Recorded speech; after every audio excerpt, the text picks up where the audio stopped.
Serious, what disturbing thing did you find out about someone after they died? I'm European and uncles lived in USA. I did ancestry DNA. A few months later a girl from Vietnam contacts me claiming to be a cousin. Typically anyone who contacted me was a 4th or 5th cousin, which basically means nothing. This one is a first cousin. Turns out my uncle, who was married in USA and had kids, was in Vietnam War, had a whole other family. And the 3 Vietnamese kids are named after his American kids. Surprise. Holy crap. How did that unfold in your family, if you don't mind my asking? I sent pictures that my new cousin had to his brother, my other uncle, that was also in Vietnam at same time.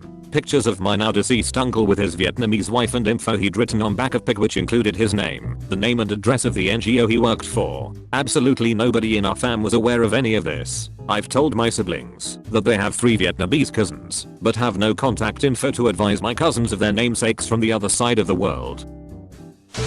After one of my best friends died, I found out how he became sick. I knew he had HIV. He told me really early in our friendship, but he really avoided that topic, since he didn't like to be seen as a sick person, or as a burden. He did not ask for help when he needed it, and he ended up having complications and dying because of it. He had the intention to say goodbye to only 4 friends and talk to them before dying. Sadly, he died a couple days before we met. He already knew he was about to die, but he didn't want to tell me before we saw each other. After he passed away, his brother called me to let me know and to talk about what my friend wanted to tell me.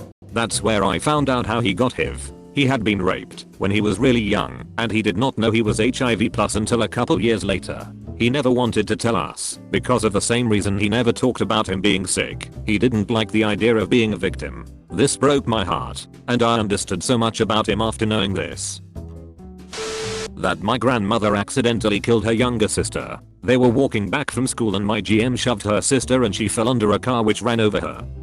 That reminds me of a similar story about how my grandpa lost his baby sister when he was taking care of her. He was just a kid and his parents told him to watch over her. He noticed his sister fell asleep and didn't think much of it until he noticed she wasn't making any sound, nor crying or anything. He eventually realized his sister wasn't breathing and she had passed away sometime under his care. Apparently, the little girl had forgotten how to breathe, and that's a possibility that can happen with babies. I believe that was one of the reasons my great-grandpa resented my grandpa through most of his life. I don't know if the rest of my uncles or aunts know about that story he told me, but I'm damn sure my grandpa had no senile dementia, and I've seen it firsthand, so I always thought of that story true. Grandfather died when I was around 10. I distinctly remember being at his funeral and seeing a group of men there that weren't associated with the rest of my family.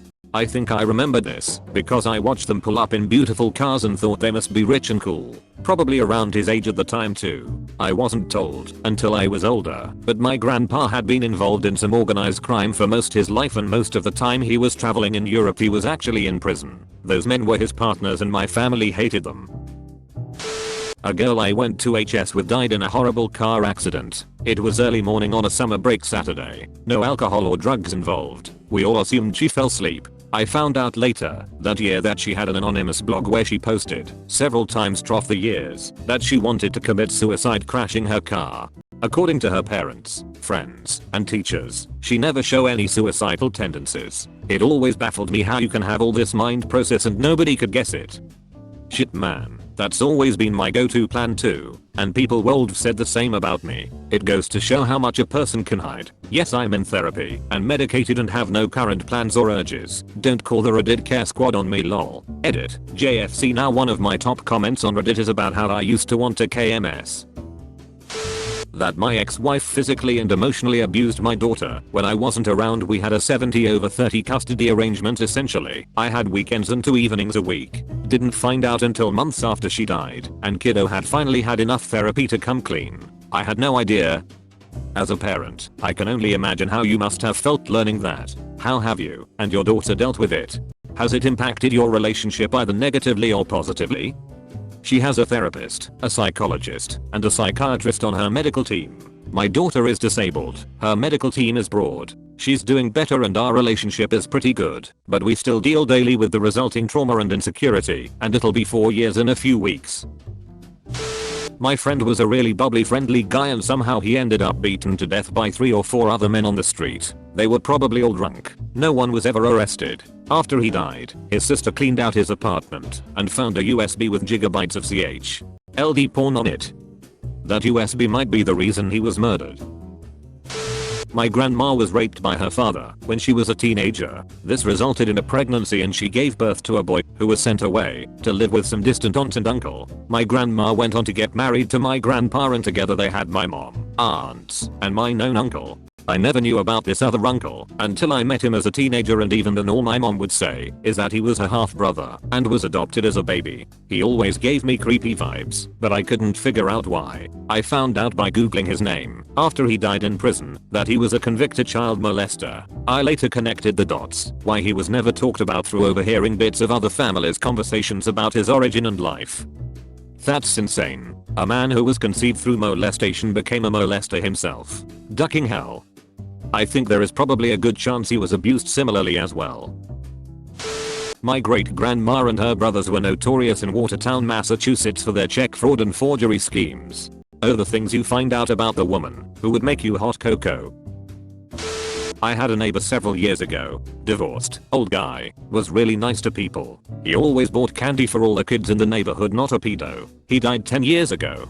His son told us that the reason he was nice to us kids was because he lost 3 of his 5 children while they were below 10. Not disturbing, just very sad. Edit. Wow, I didn't expect this to get so much attention. Mr. Vokov was a really nice guy who suffered a lot in his lifetime. His son told us so many stories about him.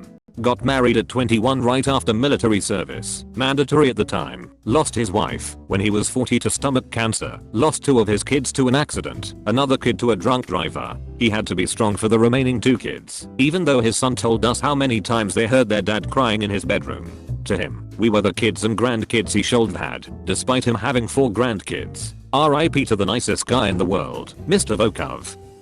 I was working as a substitute teacher in a school. There was man also working as a substitute teacher there. Sweet man in his 60s and newly retired. Found out he lost his only son to cancer at the age of 10. Sometimes the world is hardest on the nicest people.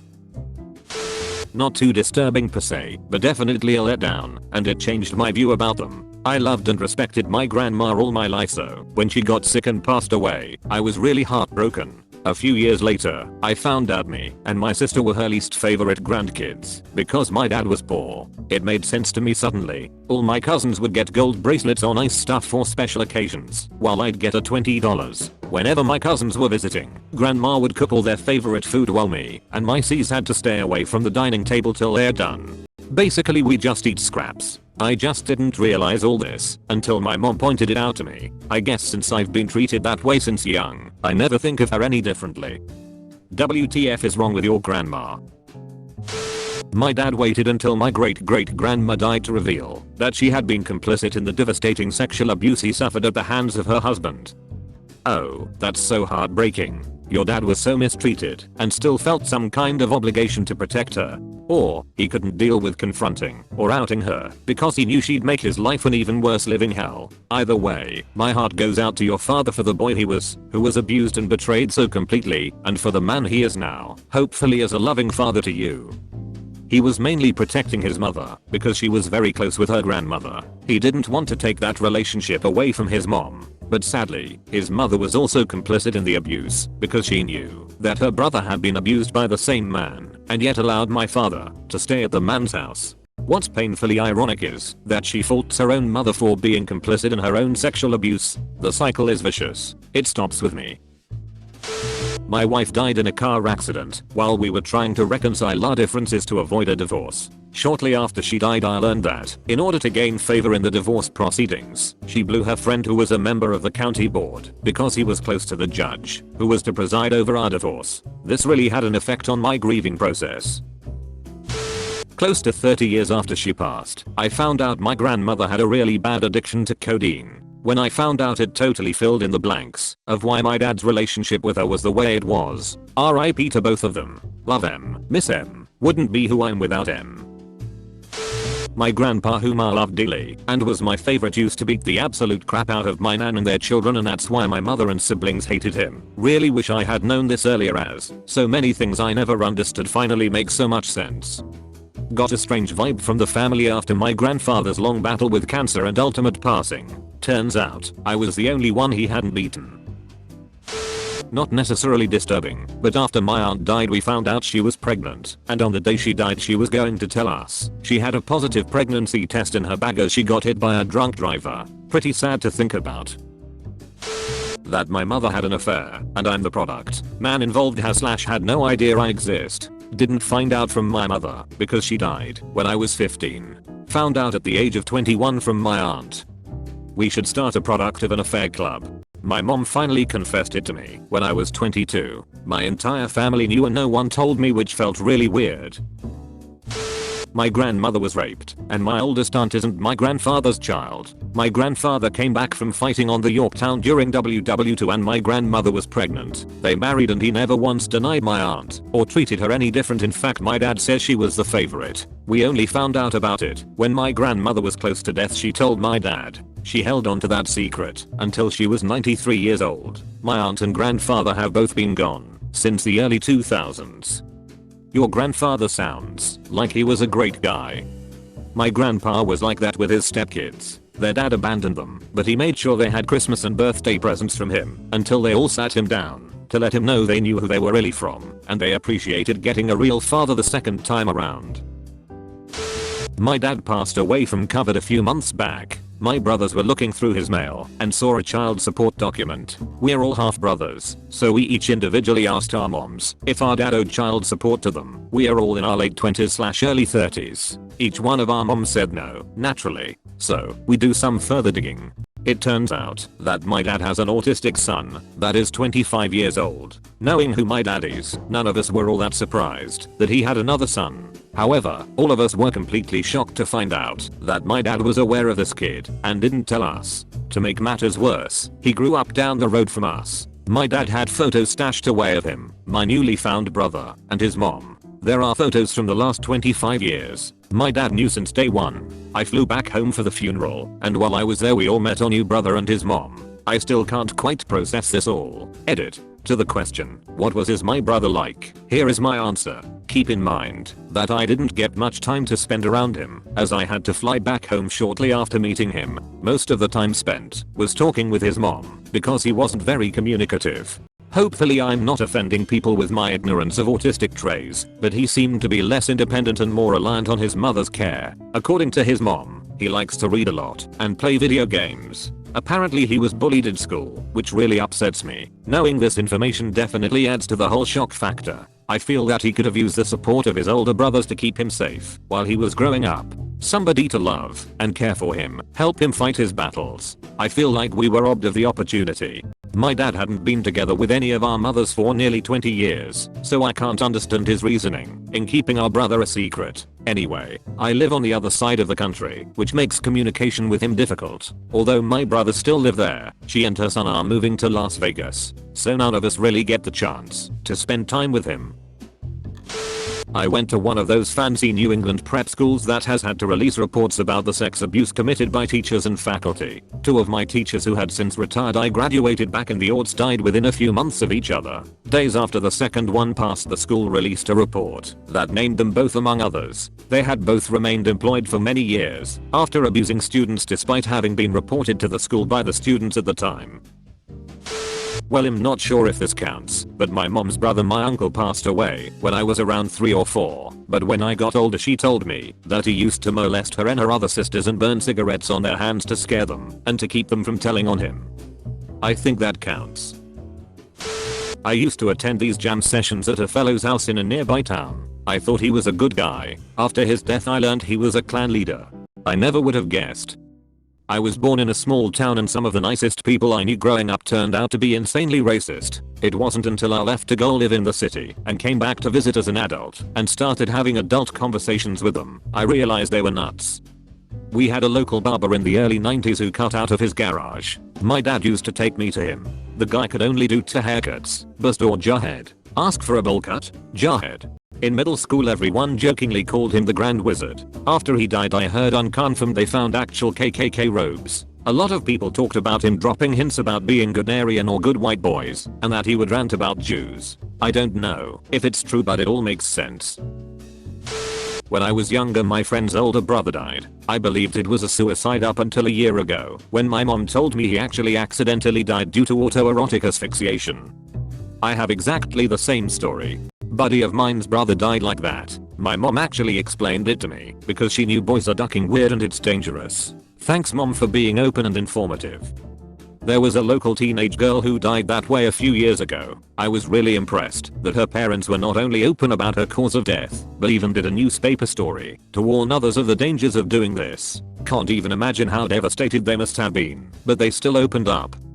I had a friend who died like this. We were 13 when it happened, and I remember there being so many strange theories about him having got tangled up in a dressing gown cord or falling out of his bed with a wire from his PlayStation controller around his neck. Years later my mum showed me an article from a local paper at the time that described him as having died experimenting as all boys do, and the penny dropped. In my family it goes like this. Uncle so and so dies. At the funeral someone acts weird for a funeral. Then others tell me that's because he sexually assaulted them until they were an adult. Rinse and repeat. How many uncles do you have? These are mostly great uncles, so dozens. They were born in the 20s 30s and are all part of the silent generation, as in silent about anything bad. Repress everything, abuse everyone in your life, and stay quiet about it. My grandpa died in the late 90s of a heart attack when he was about 65 years old. My whole family came to Germany from Poland in the 80s and my grandparents were kids throughout WW2. We didn't find any pictures of him from when he was a child. When we went through his stuff after he died, we thought oh well they lived through war and communism. I bet there aren't any. But my mother had a feeling and something felt off for her. We asked my grandpa's aunt who was still alive at that point. She burst into tears and told us that he was a German Jewish kid my great-grandparents rescued from a train heading to Auschwitz during WW2, and that they used the papers of their son who passed away just a few weeks earlier. We all were stunned, but in hindsight it did explain a lot of things like how he suffered from PTSD and almost had no Polish accent when he spoke German. It still amazes me how they kept this secret for over half a century. Edit. Oh wow, I never would have imagined that so many people would read this and be so touched by our story. Thank you guys so much for your kind words and for the awards. I'm really touched.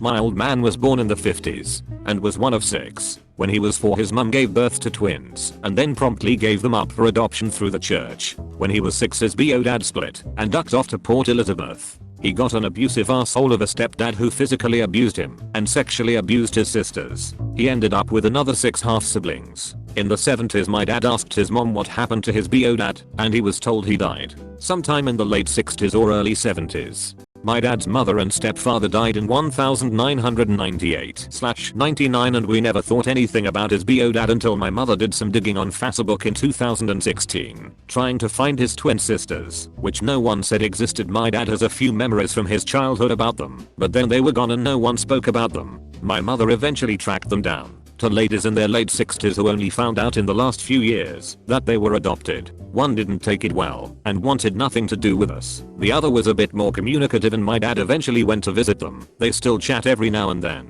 Whilst this was going on, some interesting DNA matches had come up on my family tree thing from my heritage. Turns out, my dad's bio dad had another family in Pe, had like another 6 kids all with the same names as his family in Joburg. My mother got in contact with one of the son's dad's half-brother, asked him a few questions about his father, who died in 2007, not the 70s like my dad's mother said. Mum eventually told this half-brother what happened, about how his father had another family in Joburg which he abandoned, and he has 6 half-siblings. All communication ceased then. Mom was instantly blocked. One of the wives of my dad's half-siblings got nosy and started talking to mom and let her know that the family is in meltdown and in denial over their father, grandfather, and patriarch who by all accounts was a good Christian man and pillar of the community, having another family in Joburg and abandoning his first set of kids. This is the second post in this thread where a man had a second secret family and names the new kids all the same names as the old kids, and I only just started reading the thread.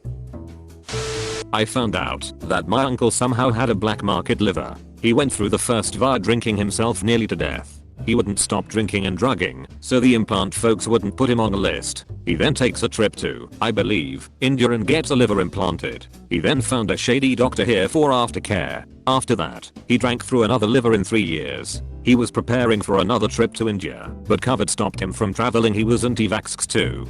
He died not long ago due to his liver not working anymore. From what I'm seeing, and what his wife says, I'm 99% sure that liver was harvested from a living donor.